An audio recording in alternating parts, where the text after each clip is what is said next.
Bulletin में आप सभी का स्वागत है। मैं हूं आपके साथ आशीष प्रमोद गोस्वामी। एक बार फिर से खबरों की हम करेंगे शुरुआत। देखिए, प्रदेश में बिपरजॉय का कहर जो है वो बदस्तूर जारी है। राजस्थान के कई जिलों में आंधी तूफान और बारिश के बाद हालात बिगड़े हैं।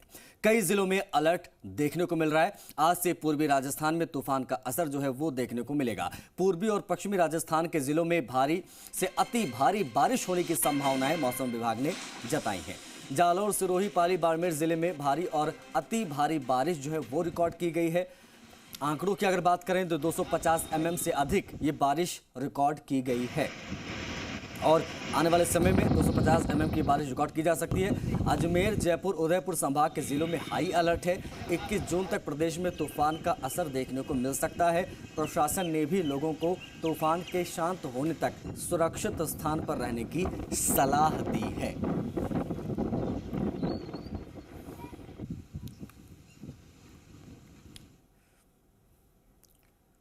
तो प्रदेश में बिपरजॉय का कहर जारी है। कई जगह नदियां उफान पर है तो कई जगह रुक रुक कर बारिश हो रही है।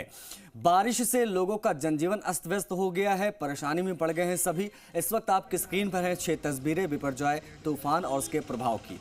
देखिए, टोंक से लेकर राजसमंद और चित्तौड़गढ़ से लेकर सिरोही तक क्या हाल है इस बिपरजॉय तूफान के बाद, वो इन तस्वीरों के माध्यम से हम आपको दिखाने की कोशिश कर रहे हैं। जनजीवन कितना प्रभावित हुआ है, क्या असर छोड़ा है इस तूफान ने।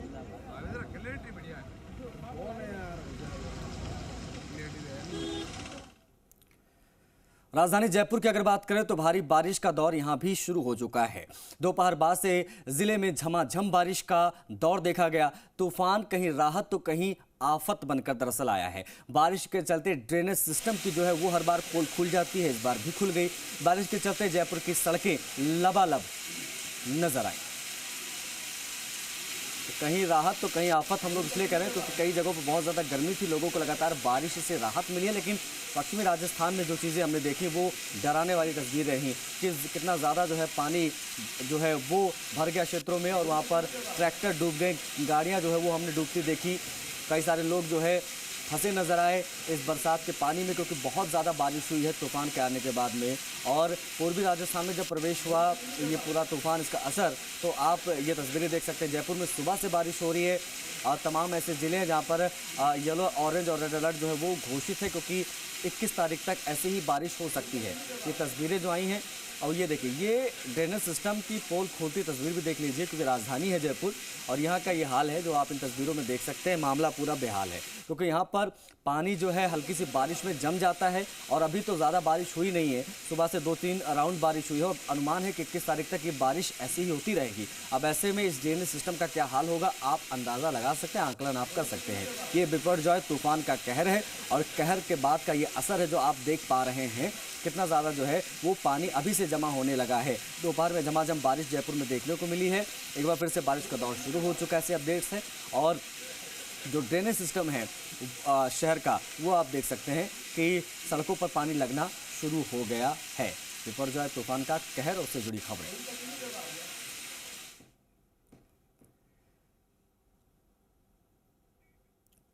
बढ़ेंगे आगे। सिरोही के आबू रोड में खड़ात अंडर ब्रिज में एक बस जो है वो फंस गई।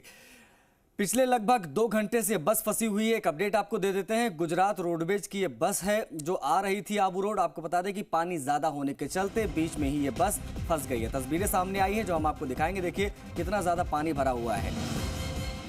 करीब 20 यात्री इस बस में सवार बताए जा रहे हैं। अब तक कोई भी प्रशासन का अधिकारी कर्मचारी यहाँ पर नहीं पहुंचा है मदद के लिए। बस का चालक पानी से बाहर निकलकर खुद ही क्रेन लेने पहुंचा है। तो ये स्थिति है, आप देख सकते हैं।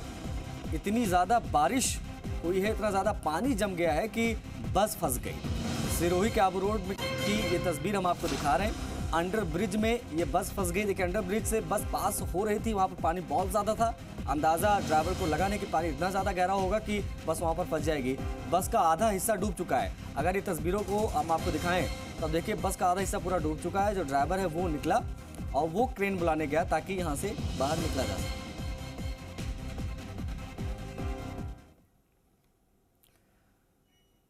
बढ़ेंगे आगे। राजसमंद की बात करेंगे क्योंकि यहां पर भी बिपरजॉय तूफान का असर बड़े पैमाने पर दिखाई दिया है। बारिश बंद हो गई लेकिन नदी और जो बांध है उसका जलस्तर बहुत ज्यादा बढ़ चुका है। 4 बुजा स्थित मेवाड़िया के नाले में एक कार फंस गई, उसकी भी तस्वीर सामने आई। आप देख सकते हैं कार जो है वो पानी में तैरती आपको नजर आ जाएगी। एनडीआरएफ की टीम के अलावा मौके पर कुंभलगढ़ उप अधिकारी जयपाल सिंह राठौड़, कुंभलगढ़ तहसीलदार रंजीत सिंह चारण पहुंचे। रेस्क्यू जो है वो किया गया। मेवाड़िया की तस्वीर हम आपको दिखा रहे हैं। रेस्क्यू ऑपरेशन जो है यहाँ पर किया गया। पानी इतना ज़्यादा भर गया है, ये राजसमंद की तस्वीर है जहाँ पर एक कार डूब गई। इससे पहले भी हमने आपको तस्वीरें दिखाई, जब ट्रैक्टर डूबा, एक बोलेरो गाड़ी डूबी थी, वो तस्वीर भी हमने आपको दिखाई। तो नदियों और बांधों का जो जलस्तर है वो बढ़ा है, उसी का ये असर है।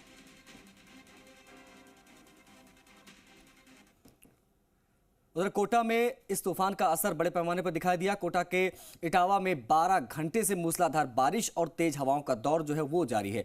बारिश से नगर की सड़कें तालाब में तब्दील हो गईं। क्षेत्र में तेज हवाओं के साथ हो रही बारिश से कई पेड़ उखड़ गए जड़ से और कई कच्चे मकानों में दरारें देखी गई।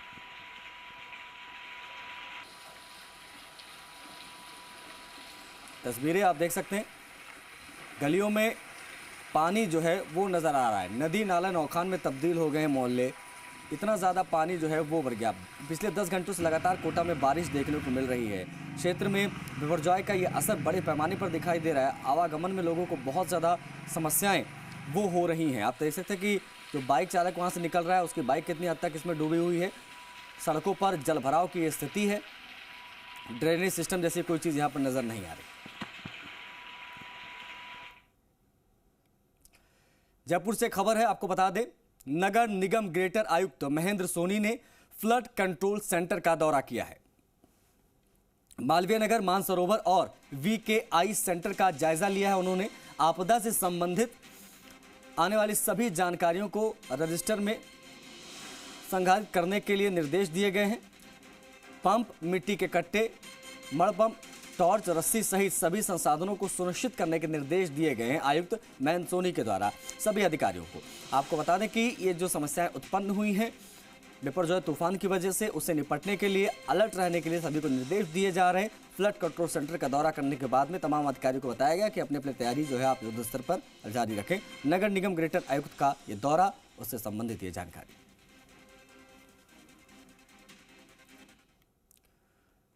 वही बात अगर अजमेर की करें तो अजमेर में पिछले 4 दिनों से बारिश हो रही है। शहर के कई इलाकों में जलभराव हो गया है। जेलन अस्पताल की तस्वीर अगर हम दिखाएंगे तो वहां का भी हाल बेहाल है। यहां OPD सहित इंडोर में भर्ती मरीजों के लिए भी ये पानी आफत बन गया है। अस्पताल के वार्डों में घुटने तक पानी भर गया है, जिसके चलते मरीजों को दूसरी जगह शिफ्ट करना पड़ रहा है। अस्पताल के हालातों का जायजा लेने के लिए आज BJP का शिष्टमंडल पहुंचा, जहां सांसद भागीरथ चौधरी, विधायक वासुदेव देवनानी, मेयर ब्रजलता हाड़ा, डिप्टी मेयर नीरज जैन सहित कई भाजपा नेताओं ने पानी से प्रभावित अस्पताल के विभिन्न इकाइयों का निरीक्षण किया है। यह हालत हो रखी है जेलन हॉस्पिटल की। यह संभाग का सबसे बड़ा हॉस्पिटल है। यहाँ स्थिति घुटनों घुटनों तक पानी भरा हुआ है। स्थिति बड़ी दयनीय हो रखी है। यहाँ बिजली कब आवे कब जाए कोई पता नहीं है। पूरा प्रशासन सोया हुआ है और यहाँ की सरकार राजस्थान की कुछ भी नहीं कर रही है। राजस्थान की गहलोत सरकार करोड़ों रुपए राहत कैंपों के विज्ञापनों पे खर्च कर रही है और चिकित्सा के प्रति बड़े बड़े दावे कर रही है कि राइट टू हेल्थ है, हमने ये व्यवस्थाएं कर दी, चिरंजीव में ये कर दिया, उसने वो कर दिया। धरातल पर आज जब हम जेलन हॉस्पिटल आए, यहाँ की हालत देख करके तरस आ रहा है। मरीज परेशान, डॉक्टर प्रशासन परेशान, डॉक्टर्स परेशान। जोधपुर में भारतमाला टूटने से खेतों में पानी भर गया। जी हां, निर्माण में गुणवत्ता की अनदेखी एक बहुत बड़ी वजह रही कि ये जो है मार्ग वो टूटा है। हालांकि निर्माण करने वाली कंपनी ने तुरंत प्रभाव से सड़क को ठीक करने का काम भी शुरू कर दिया, लेकिन उसमें भी वापस मिट्टी और कच्ची गिट्टी ही भरने का काम किया गया, जबकि मानसून की बारिश अभी तो आनी बाकी है। आपको ये भी बता दें कि पिछले साल भी बारिश से सड़क जो है वो बह गई थी। पिछले साल नागौर सांसद हनुमान बेनीवाल ने सड़क की गुणवत्ता पर लोकसभा में ये मुद्दा उठाया था। आपको ये भी बता दें कि एक खेत में पहुंचने से पानी के प्याज जो है वो काफ़ी हद तक जो प्याज की फसल थी वो बर्बाद हो गई। खेत में ढकी साल भर की मेहनत पर ये पानी फेर दिया। इस तबाही ने। आपको बता दें कि भारतमाला का रेनकट से खेतों में पानी आ गया। हालांकि गुस्साए किसानों ने रास्ता बंद किया, नाराजगी भी जाहिर की है, लेकिन कंपनी के कर्मचारियों को बुलाने पर भी कर्मचारी वहां नहीं पहुंचे। भारतमाला की रैंप टूटने से मेरे खेत में पूरा पानी आ गया। पानी आने से मेरे प्याज, ढके हुए प्याज पूरे सारे पानी में बह गए। और राज्य सरकार से मांग करता हूँ मेरा अच्छा मुआवजा दिया जाए। 12 महीनों की पूरी फसल नष्ट हो गई है, ये मांग करता हूँ मैं। और भारतमाला का पानी बार बार आता है, 5 जगह ही आता है। टोंक से अगली खबर आ रही है। नगर फोर्ट इलाके में बाढ़ के हालात हैं। पिछले 24 घंटे में 315 mm बारिश रिकॉर्ड हुई है। जिला प्रमुख सरोज बंसल मौके पर पहुंची हैं, हालातों का जायजा उन्होंने लिया है। फिलहाल रेस्क्यू टीम जो है वो नहीं पहुंची है मौके पर। नगर फोर्ट घाट दूनी नगर फोर्ट से नैनवा मार्ग जो है वो बंद हो गया है। इस बारिश की वजह से, पानी की वजह से आमजन से सावधान रहने और सतर्क रहने की अपील की गई है। मौसम विभाग ने जारी किया है रेड अलर्ट। अगले 24 घंटे में बहुत ज़्यादा बारिश यहाँ पर हो सकती है। तस्वीरें टोंक की हम आपको दिखा रहे हैं। रेड अलर्ट जारी है।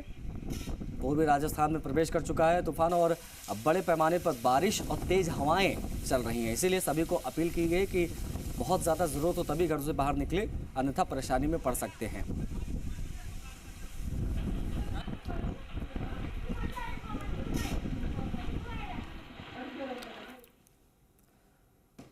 उधर टोंक के पीपलू में बिपरजॉय का असर देखने को मिल रहा है। क्षेत्र में बारिश का दौर जारी है।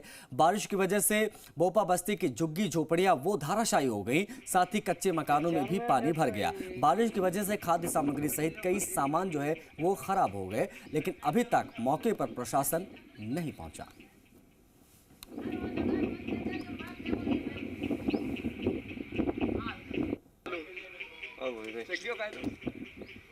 चार मिनट ले तो ये लो बकरियां खानी बेचा खानी।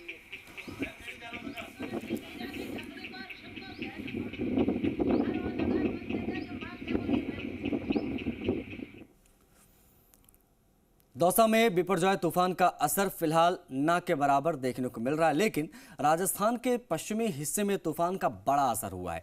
देखिए, कई जिलों में तेज बारिश के चलते बाढ़ जैसे हालात उत्पन्न हो गए हैं। वहीं कई जगहों पर रेस्क्यू कर लोगों को पानी से बाहर भी निकाला गया है। कई जगहों पर एनीकट और बांधों पर चादर चल गई है, तो कई जगहों पर बांध भी टूट गए हैं। लिहाजा पुलिस प्रशासन तूफान को देखते हुए पूरी तरीके से सतर्क दिखाई दे रहा है। आपको बता दें कि मौसम विभाग ने येलो अलर्ट जारी किया है।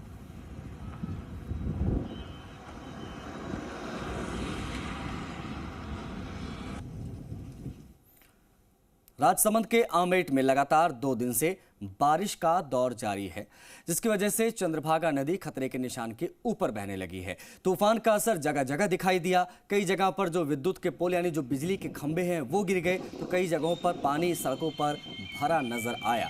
आमेट जीवन रेखा कहने वाली नदी जो है चंद्रभागा, जो कि लगातार 12 घंटे से अपने खतरे के निशान से ऊपर बह रही है।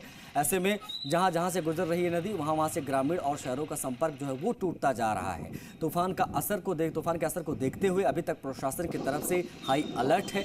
बता ये भी दें आपको कि पुलिस प्रशासन और एनडीआरएफ की टीम के करीब 10 जवान थाने में उपस्थित हैं। बाड़मेर के चौहटन कस्बे सहित उपखंड क्षेत्र में आए चक्रवाती तूफान यानी बिपरजॉय में भारी तबाही, भारी बारिश का आलम यहां पर देखने को मिला है। इसकी वजह से यहां आम लोग और व्यापारियों को बड़ी मशक्कत करनी पड़ी, क्योंकि इनका लाखों रुपए का नुकसान हो गया। भारी बरसात के दौरान घरों में पानी घुसने से आम लोगों को बहुत नुकसान हुआ है, सरकारी संपत्तियों को भी बहुत नुकसान पहुंचा है। चौहटन कस्बे में सुंदर नगर और बांकलसर बस्ती में करीब 200 घरों में पानी घुसने से घरेलू सामान, इलेक्ट्रिक उपकरण विशेष तौर पर वो खराब हो गए हैं। क्षेत्र में 40 से अधिक सड़कें क्षतिग्रस्त हो गई हैं। 150 से अधिक विद्युत पोल यानी बिजली के खंभे वो गिरे हैं। आगौर क्षेत्र में अगर बात करें तो यहाँ पर भी 4 पानी के बांध टूट गए हैं। वहीं कई सरकारी भवन यहाँ क्षतिग्रस्त हुए हैं। बताया ये जा रहा है कि दुकानों में पानी घुसने से करीब 70 व्यापारियों के दुकान में रखा जो माल है वो बेकार हो गया है। सवेरे एसडीएम भागीरथ राम, तहसीलदार गणेशाराम जयपाल ने प्रभावित मोहल्लों में पहुंचकर मौका मुआयना किया, स्थिति का आकलन किया, जायजा लिया गया।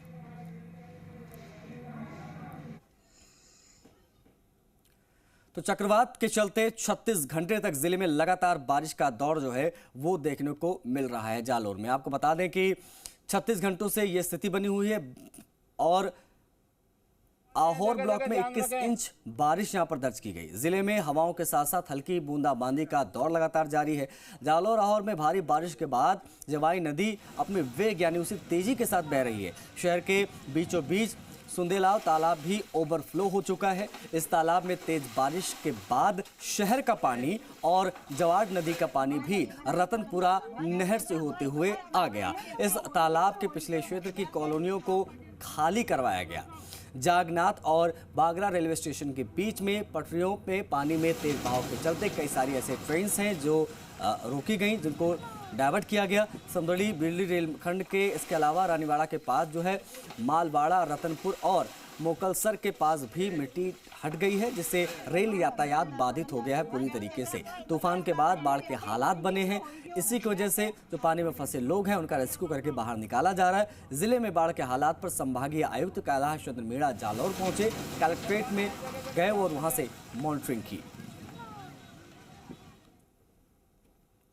प्रशासन पूरी तरह सतर्क है और हमने आज सभी जो आवश्यक डिपार्टमेंट्स हैं हमारे PWD, PHD, डिस्कॉम, नगर परिषद, इन सारे डिपार्टमेंट्स की WRD, इन सब की हमने बैठक लेकर के वापस इस सिचुएशन को रिव्यू किया है और सभी अधिकारी फील्ड में हैं और पंचायत राज संस्था के लोग, सभी डिपार्टमेंट्स के लोग अपनी अपनी भूमिका निभा रहे हैं। तो निश्चित रूप से हम ये जो अतिवृष्टि है इसका मुकाबला हम कर पाएंगे। कोटा को आज एक और नए थाने की सौगात मिलेगी। देखिए, UDH मंत्री शांति धारीवाल ने ये सौगात दी है। थाने का शुभारंभ UDH मंत्री शांति धारीवाल ने किया। इसके बाद क्षेत्र के जनप्रतिनिधियों, क्षेत्रवासियों ने भी मंत्री शांति धारीवाल का आभार व्यक्त किया।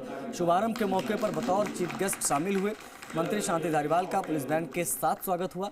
इस दौरान PCC सदस्य अमित धारीवाल, खादी ग्रामोद्योग बोर्ड के उपाध्यक्ष पंकज मेहता, महापौर, उप महापौर शिवकांत नंदवाना, ब्लॉक अध्यक्ष नेवालाल गुर्जर सहित क्षेत्र के कई जनप्रतिनिधि, कांग्रेस कार्यकर्ता, क्षेत्रवासी उपस्थित रहे। आपको बता दें कि नाता थाने के शुभारंभ के साथ ही अब कोटा शहर में कुल थानों की संख्या 21 तक पहुंच गई है।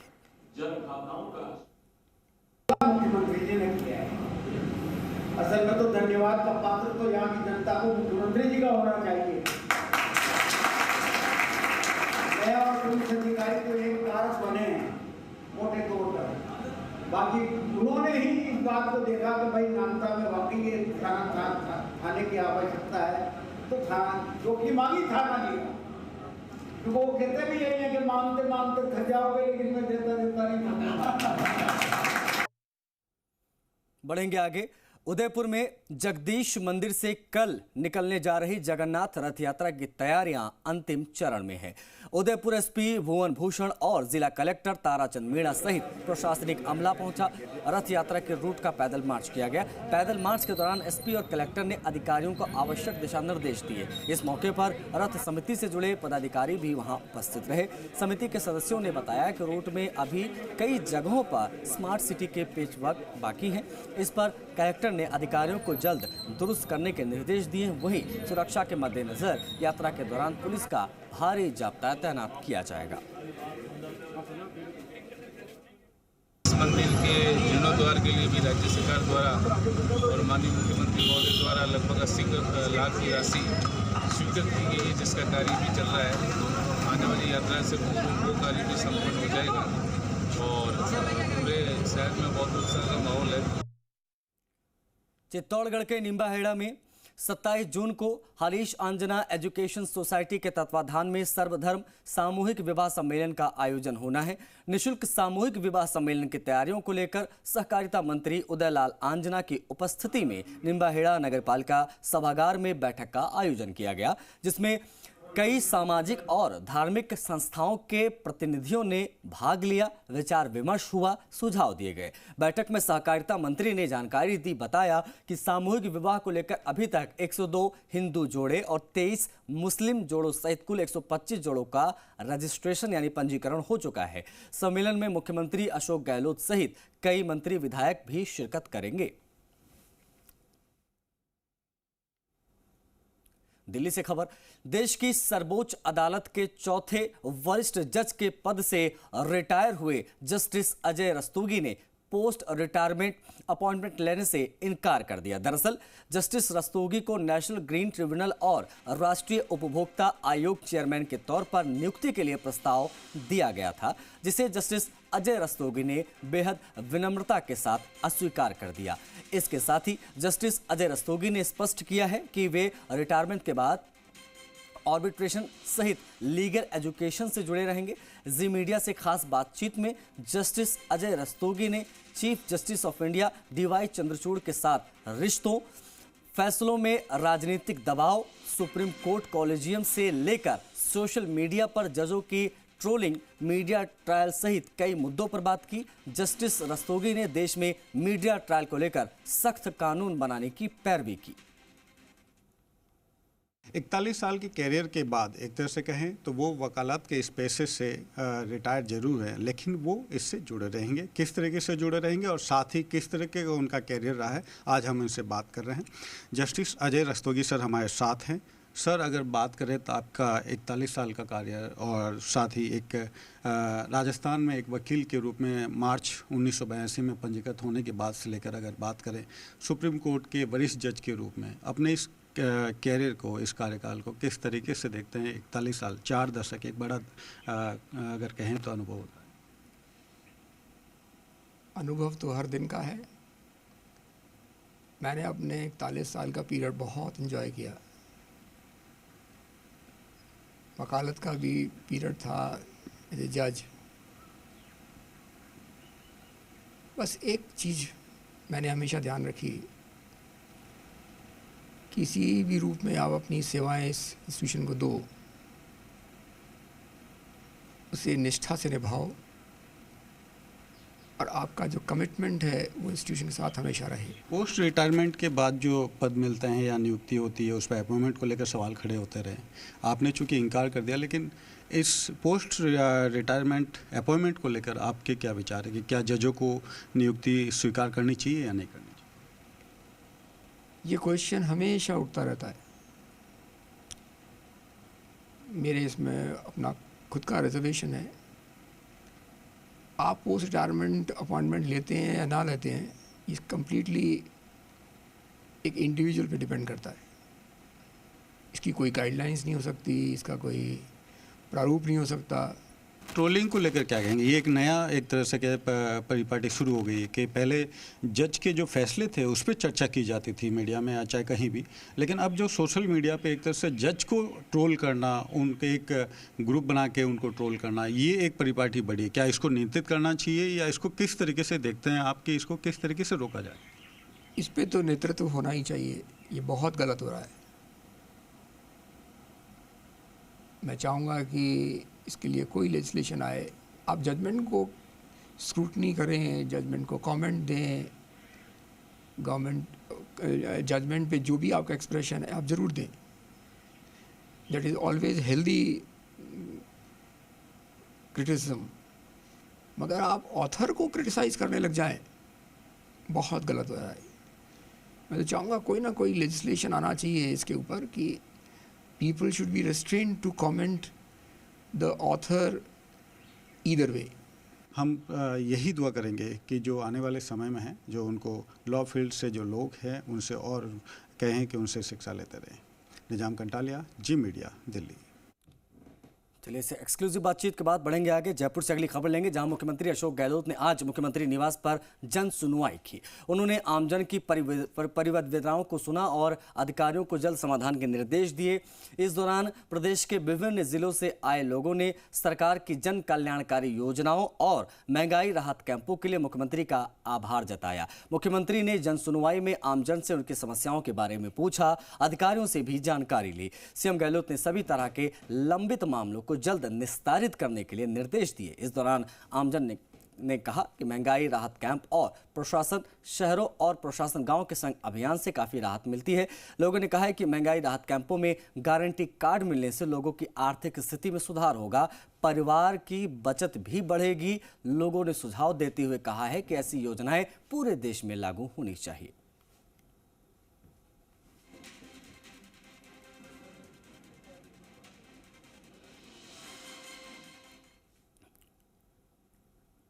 बात अगली खबर की करेंगे। परिवहन मंत्री बृजेंद्र ओला झुंझुनू के दौरे पर रहे।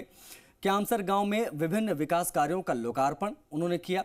आपको बता दें कि कई लोग मौजूद थे, कई ग्रामीण मौजूद थे, उनकी मौजूदगी में कार्यक्रम यहां पर हुआ। ग्रामीणों की ओर से परिवहन मंत्री बृजेंद्र ओला का नागरिक अभिनंदन भी किया गया। लोकार्पण समारोह के बाद परिवहन मंत्री झुंझुनू के सर्किट हाउस पहुंचे, जहां पर कांग्रेसी कार्यकर्ताओं ने उनका स्वागत किया। सर्किट हाउस में मंत्री ओला ने जनसुनवाई की। जनसुनवाई के दौरान आमजन की समस्याओं का मौके पर ही निस्तारण करते हुए अधिकारियों को निर्देश दिए गए। जनसुनवाई के बाद मंत्री ओला जयपुर रवाना हो गए।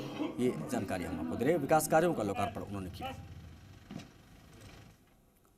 नगरीय विकास एवं स्वायत्त शासन मंत्री यानी यूडीएच मंत्री शांति धारीवाल ने कोटा में प्रशासन शहरों के संग अभियान की समीक्षा बैठक ली। इस दौरान उन्होंने अधिकारियों को निर्देश दिए कि 30 जून तक पट्टे के लिए आवेदनों की आपत्तियों का निस्तारण किया जाए और नियमानुसार पट्टे दिए जाए। मीडिया से मुखातिब होते हुए मंत्री धारीवाल ने कहा कि अभियान के तहत अब तक 8.5 लाख से ज्यादा आवेदकों के पट्टे दिए जा चुके हैं। टारगेट 10 लाख से अधिक पट्टे वितरित करने का है।